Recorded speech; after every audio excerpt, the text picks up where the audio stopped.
Hi everyone, I hope आप लोग मस्त होंगे। आपकी पढ़ाई भी अमेजिंग चल रही है। तो आज इस वीडियो में जानेंगे यूपीपी मॉक टेस्ट के बारे में। आरडब्ल्यू पे मैंने 10 अगस्त का मॉक टेस्ट लगाया, उसमें मेरा क्या स्कोर बन रहा है। तो सबसे पहले बता दूं आप लोगों को कि यूपीएसआई का जो नोटिफिकेशन है वो आप लोगों को देखने को मिला होगा। उसमें ये जारी किया गया है कि आपको इस वीक में यूपीएसआई का जो वैकेंसी है उसकी फॉर्म फिल डेट आ जाएगी। तो जिन लोगों का टारगेट यूपीएसआई रहने वाला है वो लोग अपनी तैयारी को और अच्छे से करें, ताकि उनको ज़्यादा टाइम नहीं मिलने वाला है और ज़्यादा से ज़्यादा 2 मंथ मिल सकते हैं। तो आप लोग अच्छे से अपना जो भी कमी है आप लोग उसको तैयार कर सकते हैं। हालांकि मैं एग्ज़ाम नहीं दे पाऊँगी क्योंकि मेरा 21 का एज नहीं हुआ है। और बाकी मैं यूपी कांस्टेबल का जैसे वैकेंसी आएगा या फिर दिल्ली पुलिस का, तो उसके लिए मैं एलिजिबल हूँ, तो उसका फॉर्म फिल करूँगी मैं। और बाकी मेरी तैयारी अब प्रॉपर तरीके से यूपीपी और दिल्ली पुलिस को लेकर के होने वाला है। बाकी मैं आप लोगों को जानकारी देती रहूँगी। और जिन लोगों का यूपी साइड टारगेट है वो लोग कमेंट में ज़रूर बताइएगा। और यूपीपी के लिए कितने लोग तैयारी कर रहे हैं प्रॉपरली वो लोग बताइएगा। तो आज के इस मॉक में मेरे कितने क्वेश्चन सही हुए हैं उसके बारे में जानेंगे। तो सबसे पहले बात करें उन क्वेश्चंस की जो मेरे गलत हुए हैं। तो सबसे पहले बात करें जीके जीएस की, तो जीके जीएस में मेरे 17 क्वेश्चन सही हैं और 9 क्वेश्चन गलत हो गए हैं। तो इसमें मेरा आज का स्कोर काफ़ी कम है। बट मतलब कुछ ऐसे क्वेश्चंस थे जो जैसे कि करंट अफेयर्स अच्छे से कंप्लीट नहीं है। और कुछ ऐसा लगता है कि करंट अफेयर्स पढ़ने के बाद भी मतलब सॉल्व नहीं हो पाता, इस तरीके के क्वेश्चंस आते हैं, अगर डाउट बना रहता है उसमें काफ़ी। तो रिवीजन की कमी है। तो मैंने एक बार तो पढ़ ही रखा है क्योंकि बिहार पुलिस का जब एग्ज़ाम देना था तो मैंने करंट अफेयर्स पढ़ा था, बट अच्छे से कंप्लीट नहीं है। इस वजह से कुछ करंट के क्वेश्चंस भी गलत हो रहे हैं, हिस्ट्री वगैरह वहाँ से भी। तो मैं आप लोगों को जो क्वेश्चन गलत है उसको शेयर कर रही हूँ, आगे सारे सब्जेक्ट का एनालिसिस मैं आप लोगों को दूंगी। तो सबसे पहले जो जीएस के क्वेश्चन गलत हैं उसके बारे में जान लेते हैं। एक था, किस भारतीय बैंक ने अपने दूतावास जमा का विवरण रेखांकित किया है? तो एचडीएफसी बैंक ने। ठीक है। किस्सा राधा कन्हैया के लेखक कौन है? तो नवाब वाजिद अली शाह। इलियास खान का जन्म लखनऊ के संगीतकार के घराने में हुआ था। वह किस वाद्ययंत्र से संबंधित है? जो इलियास खान है वो सितार वादक थे। ठीक है। द वाइट टाइगर किसको कहा जाता है? तो अरविंद अडिगा को। महात्मा गांधी राष्ट्रीय ग्रामीण रोजगार गारंटी 2005 से अधिनियम शुरू हुआ था इसका। पूर्व की ओर बहने वाली नदी है गोदावरी। सेवराय पहाड़ियाँ तमिलनाडु में होते हैं। ये क्वेश्चन मुझे पता था सेवराय रहेगा, बट मैंने फिर भी गलत आंसर टिक किया क्योंकि डाउट था। और जब आपको डाउट रहता है किसी क्वेश्चन में तो आप सही आंसर को ना टिक करके गलत वाले टिक कर देते हैं। ऐसे ज़्यादातर होता है, मेरे साथ तो अक्सर होता है। तो अभी इसमें भी थोड़ी गलतियां हो रही हैं। इसके आगे एक क्वेश्चन था, 2024 संयुक्त राष्ट्र जैव विविधता सम्मेलन पहली बार कहाँ हुआ था? तो कैली कोलंबिया में हुआ था। और एक गलत क्वेश्चन था हिंदी का। हिंदी की बात करें तो हिंदी में मेरे 27 क्वेश्चन सही हैं, 9 क्वेश्चन गलत हुए हैं, जिसमें से एक क्वेश्चन ही गलत था। कलम के जादूगर, कलम के सिपाही जो होते हैं, जिनको कहा जाता है, मुंशी प्रेमचंद्र हैं। इसके पिछले मॉक में भी एक क्वेश्चन आया था, तो उसका आंसर था ये जो कलम के जादूगर हैं वहाँ पे राम वृक्ष बेनीपुरी था। तो मैंने इस बार में लगाया राम वृक्ष बेनीपुरी, लेकिन मेरा इसमें गलत कर दिया गया है। इसमें ऑप्शन ही गलत चूज़ करके यहाँ पे मॉक टेस्ट में लगाया गया है। कलम के जादूगर तो राम वृक्ष बेनीपुरी ही रहेंगे, कलम के सिपाही अगर रहते तो मुंशी प्रेमचंद्र रहते हैं। तो ये क्वेश्चन गलत था। जिस समाज में सभी पदों के बीच शब्द और शब्द का यूज़ किया जाता है तो वहाँ पे होता है इतरेक्तर द्वंद्व। चौथ का चांद किसे कहा जाता है? तो किसी के लिए शुभ होना चौथ का चांद होता है। जो धन कमाते हो उसमें से थोड़ा अवश्य बचाना चाहिए, इच्छावाचक वाक्य है। और इसमें बताना था गुणवाचक विशेषण कितने प्रकार के होते हैं? तो 7 प्रकार के होते हैं। किराएदार को मकान दिखाओ, इसमें कर्म बताना था, तो द्विकर्म हो गया, दुकर्मक।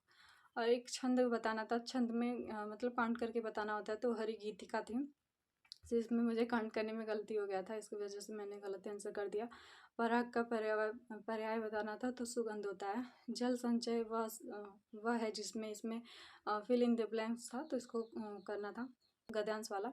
इसके बाद से रीजनिंग की बात करें तो रीजनिंग में मेरे 43 क्वेश्चन सही हैं, 7 क्वेश्चन गलत हुए हैं। 7 में से भी मतलब सिली मिस्टेक तो हुए हैं मुझसे। एक तो रैंकिंग टेस्ट का क्वेश्चन था, तो रैंकिंग वाला जो क्वेश्चन है बहुत आसान था, बट इसमें भी मुझसे गलती हो गई। और एक डायरेक्शन का क्वेश्चन आप लोग देख सकते हैं, तो डायरेक्शन का भी क्वेश्चन आसान था बेहद, उसमें भी गलतियाँ, लेकिन एक क्वेश्चन ये था 56 गुणे 11 बराबर 9। तो एक क्वेश्चन मुझसे मतलब इसका लॉजिक समझ में नहीं आ रहा था, पता लास्ट में मुझे पता नहीं कौन सा लॉजिक आया और मेरा तरीका गलत था, इस वजह से गलत हो गया। उसके बाद से एक है मास्टर इम्बर बॉम्बे करके कामा करके दिया गया था वर्ड, तो इसमें मुझे लगा कि जो जैसे एम शुरुआत हो, एम पहला लेटर है तो इसमें 13 पे आएगा, ई आएगा 5 पे और बी आएगा 2 पे, तो इस तरीके से मतलब घट रहा है इनका जो प्लेस नंबर है, ये कम होता आ रहा है। तो इस तरीके से मैंने सोच के लगाया था, बट ये गलत था। इसमें एम का प्लेस देखा जा रहा था, एम पहले में पहले पे है, दूसरे में दूसरे पे, तीसरे में तीसरे पे, तो इस तरीके से था। कथन और निष्कर्ष के 2 क्वेश्चन दोनों के दोनों गलत थे मेरे। और एक घन का जो क्वेश्चन आता है, आप लोगों को पता है यूपीपी में जो पिछला एग्ज़ाम हुआ था उस पर भी था, घन को काट के बनाया जाता है, इसके कितने फलक रंगे हुए दिखेंगे, कितने नहीं दिखेंगे, इस तरीके का क्वेश्चन है। तो उस टाइम तो मुझे अच्छे से मैंने तैयार कर लिया था, और बट यहाँ पे अब गलतियाँ हो रही हैं, काफ़ी टाइम से मैं इसका अच्छे से प्रैक्टिस नहीं कर पा रही हूँ। तो राहुल सर का है एक पूरा इसका क्लास, आप लोग भी देख सकते हैं, मैं यहाँ पे आप लोगों को शेयर कर दूँगी। इसका पूरा प्लेलिस्ट मिल जाएगा आपको, घन वाला चैप्टर, तो आप लोग ईजिली कर सकते हैं। अगर आपकी भी गलतियाँ हो रही है, मैं भी इसको अच्छे से अब रिवाइज करूँगी। तो ये सारी चीज़ें थी। मैथ की बात करें तो मैथ में मेरे 19 क्वेश्चन सही हैं, 6 क्वेश्चन गलत हुए हैं। तो पहले तो मैंने जब फर्स्ट टाइम मैंने मॉक लगाया तो उसमें मेरे 16 क्वेश्चन बन चुके थे। अब कितना सही था कितना गलत ये तो मुझे, उसके बाद से मैंने जब कोशिश की, मेरे पास टाइम था और मैं सॉल्व कर रही थी, तो गलत तरीके से ही बट ऑप्शन मैच हो जा रहे थे, इस वजह से मैंने लगाया था, तुक्का नहीं किए थे। इसमें मैंने सारे क्वेश्चन अटेम्प्ट कर लिए, मुझे लग रहा था कि मेरे सारे सही होंगे, बट ऐसा नहीं हुआ। और जो सॉल्यूशन था मेरा वो तरीका गलत था, और ऑप्शंस पे आपको देखने को मिल ही जाएंगे जो गलत तरीके होते हैं आंसर, आप उस तरीके से लगा देते हैं किसी भी तरीके से, बस आंसर मैच कर जाए ऑप्शन, वो हल हो गया था मेरा, इस वजह से गलत थे सारे क्वेश्चन। तो मैं उन चैप्टर्स का नाम बता देती हूँ। तो सबसे पहले तो ये जो शेषफल निकालने वाला था, 5 की घात 501 को 126 से भाग लगाने पे कितना शेषफल बचेगा, ये क्वेश्चन था। और एक HCF का क्वेश्चन था, ये आसान क्वेश्चन मुझसे गलत हो गया।